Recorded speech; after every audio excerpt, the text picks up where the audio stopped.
ఓం శ్రీ గురుభ్యో నమః. సీతమ్మ తెలిపిన మిగతా 2 దోషాలలో దాగి ఉన్న రామాయణ రహస్యమేమిటి?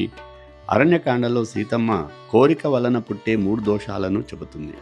వాటిలో మొదటి దోషం మిథ్యావాక్యం అంటే అబద్ధమాడడం. రెండవ దోషం పరదారాభిగమనం అంటే పరస్త్రీ వ్యామోహం. అయితే సీతమ్మే రాముడిలో ఈ 2 దోషాలు గతంలో లేవని, భవిష్యత్తులో కూడా ఉండబోవని తెలుపుతూ తన నమ్మకాన్ని స్పష్టం చేస్తుంది. ఎందుకంటే రాముడు సత్యసంధుడు, తండ్రి మాట నిలబెట్టడానికి రాజ్యాన్ని విడిచి వనవాసానికి వెళ్తాడు. అలాగే రాముడు ఏకపత్ని వ్రతుడు కూడా. ఈ 2 దోషాలలోనే గొప్ప రామాయణ రహస్యం దాగి ఉంది. మొదటి దోషమైన అబద్ధాన్ని నివారించడానికి రాముడు వనవాసానికి వెళ్తాడు.